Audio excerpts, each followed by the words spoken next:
Welcome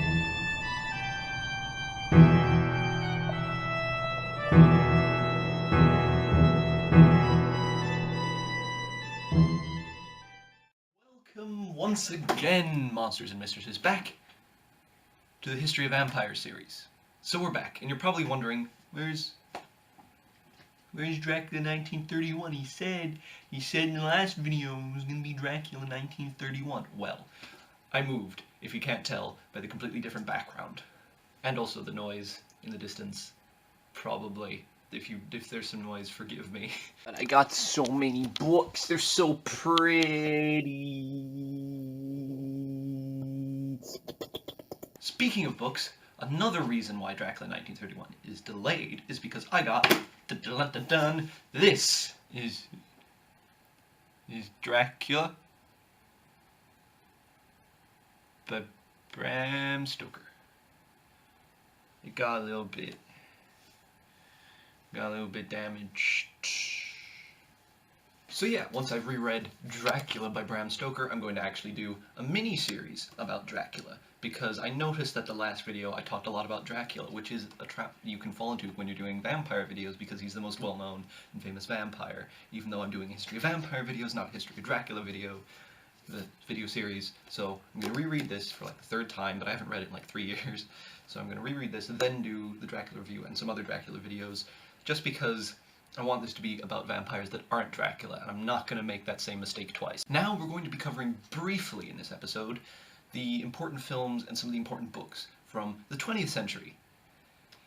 If you think this is a light task, dear viewer, fuck you. This is a probably incomplete list of the non-Dracula, just the non-Dracula movies from the last century. Let's go. Le Manoir du Diable, The Vampire of the Coast, The Vampire's Trail, The Grip of the Vampire, The Vampire, Vampires of the Night, The Vampire's Trail, again, The Vampire's Tower, Saved from the Vampire, The Devil's Daughter, The Vampire's Clutch, Was She a Vampire, Kiss of the Vampire, Mr. Vampire, A Night of Horror, A Vampire Out of Work, A Village Vampire, The Beloved Vampire, The Vampire, The Blonde Vampire, Vampires in Warsaw, Love After Midnight, The Vampire, The Vampire Bat, Mark of the Vampire, The Return of Dr. X, The Return of the Vampire, Mother Riley Meets the Vampire, Bela Lugosi, in My Son the Vampire, El Vampiro, None of This Earth, Blood of the Vampire, Curse of the Vampire, Adam Age Vampire, Blood and Roses, Black Sunday. 3 in French that I'm not going to pronounce. Curse of the Blood Jewels, Black Sabbath, Kiss of the Vampire, Terror and the Crypt, The Last Man on Earth, Time of the Vampire's Bloodbath, The Blood Drinkers, Curse of the Vampire, Famous Vampire Killers, Blood Beast Terror, The Wolves of Vampire, The Vampire New, Horror of the Vampire, And the last vampire movie of the 20th century is an X-rated film called Hot Vampire Nights. And that's just the movies. That's not counting books or TV shows like Dark Shadows, Buffy, and that short-lived Vampire the Masquerade show that no one remembers or cares about. So this is going to be a very, very brief history of that last century. Like, I'm gonna mention like 7 things. I want this video to be like under half an hour, preferably under 20 minutes, because editing time is killing me now. Vampires have gone through many different changes within the last century, whether it's the old type with the opera clothes, the bad boy punks of the Lost Boys, the grotesque beastly ones like Radu and Subspecies, or Orlok and Nosferatu. They always seem to get butts in theater seats. Well, until now anyway, because Twilight killed vampire films for the general public. Hello. I'm sorry I didn't get a chance to introduce myself last week. I'm Edward Cullen. This is due to the fact that vampires can appeal to a lot of people, but they usually just appeal to the 2 main groups, the oppressed and oppressors. So that's basically everybody. Vampires can appeal to marginalized groups like LGBTQ people. This can be quite double-edged sword because, well, Maven of the Eventide gets into it on her channel a lot, and that's not really my territory to talk about that. I'm more history rather than the psychology behind it. So if you want videos all about that, go to her channel. She's a vampire channel. She does all the vampire stuff. I'm just starting with vampires, then I'm going on to other stuff. I'm not vampire focused. It's just a vampire series. It can also, in my opinion, appeal to the people that are doing the oppressing. It can be a power trip for a certain type of person to see the pure-blooded human destroy the blood-sucking parasite on society. Godwin's Law. But as I said, to go into any serious detail on any of these types of vampires in this one video, I start college in like 2 weeks. We wouldn't have enough time. God, why did I choose to do vampires first? Why didn't I choose Mr. Hyde? Look at this. This is Dr. Jekyll and Mr. Hyde. I could read this book in an evening. I have read this book in an evening. Why didn't I choose to do this first? Okay. Lost Boys was one of the major influences because they brought in the whole punk vampire thing, that it was a really big thing. But as you can also see, out of all those ones I've listed, you know, like 5. Like, vampire movies are more often schlocky B movies rather than ones that actually made a difference to the monster itself, or the genre in general of vampire movies. The entire subspecies, the series, for example, is one that's just schlocky B movies, which I also found out about from Maven of the Eventide's channel, and I watched it. She said it was bad. She didn't stress how actually awful it is. But Radu is a really cool vampire. But he doesn't save the film. He doesn't save the film. 2 major non-video forms of media that made waves were the Anne Rice vampire novels, which was adapted into Interview with the Vampire, amazing film, and Queen of the Damned. Yeah.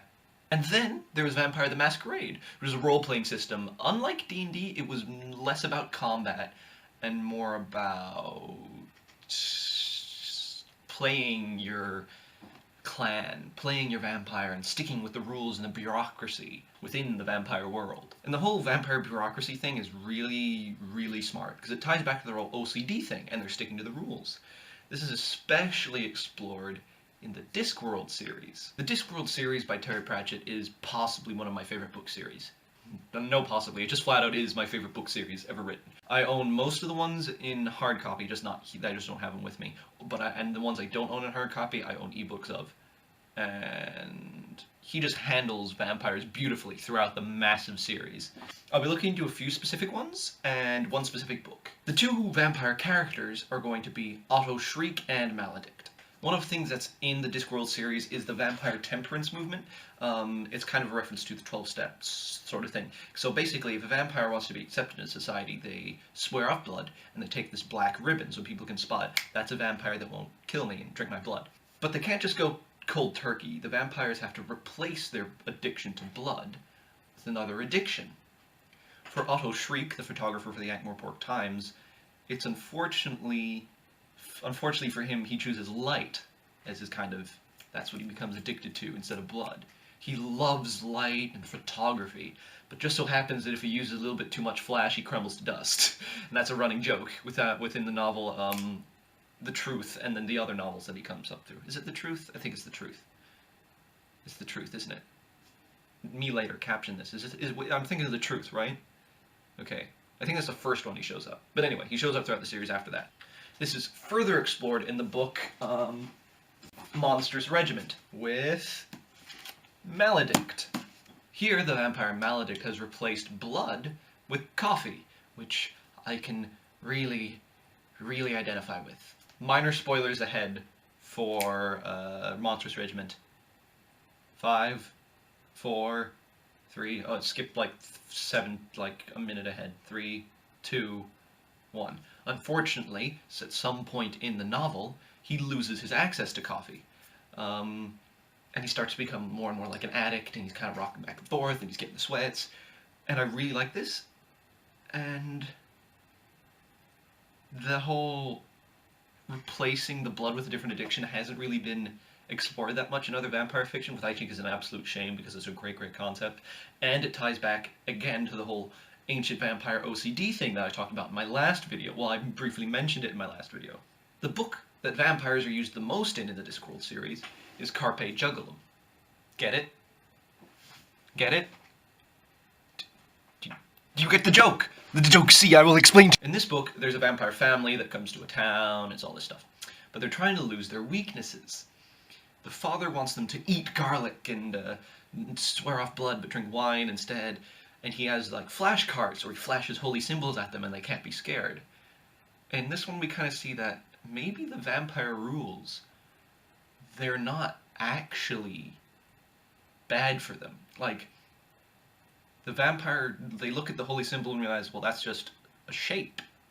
Because everything can be a holy symbol to some religion at some point in time. Most things probably have been.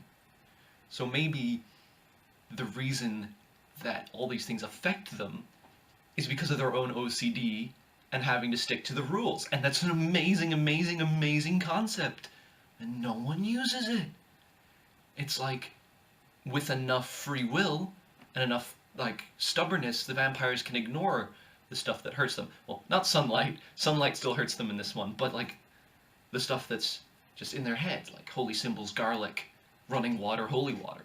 Now we're on to the movies. Jesus, tap dancing Christ, the movies. Okay, so obviously everyone knows the more famous movies. Fright Night, Lost Boys, Interview, Twilight, What We Do in the Shadows, Blade.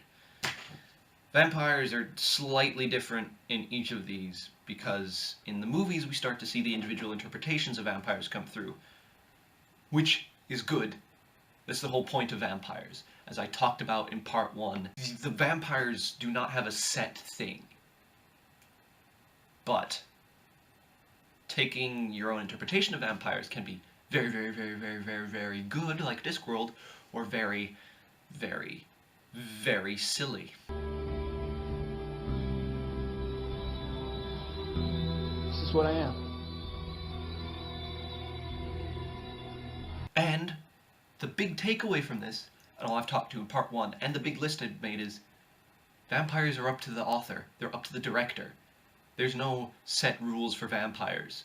Each culture had their own different vampires. Each author had their own different vampires. You don't need to follow Bram Stoker or Polidori's version of a vampire. You make your own. That's the whole point, because there's so many different kinds of vampires that you can do what you want. As long as it's not too dumb. There is no real precedent. The people that hated on Twilight for having sexy vampires are full of shit. Because Lord Ruthven from the first ever vampire novel, was a sexy vampire. The ones who hated on Dracula and told for him being too overpowered need to realize that just because you have an idea of vampires does not mean it's 100% right. Any version of a vampire is valid. As long as they suck blood, they're a vampire. Even if they don't suck blood, they're a vampire. Let people have the vampires they want to have, and you can have yours. Twilight's still awfully, awfully written, though. What's up, Arizona, huh? How you liking the rain, girl? Okay, so this was part 2. Sorry again about the delay. I hope you're enjoying this continued journey into genre fiction that I'm doing on the channel. And make sure to like, subscribe if you're new, and watch the other videos that I've made, because the algorithm really, really, really likes binge watching, and I might get recommended to people, which I don't think I've ever been recommended to people before, so come on, new viewers, that's what I need. You know, remember to beat your brother.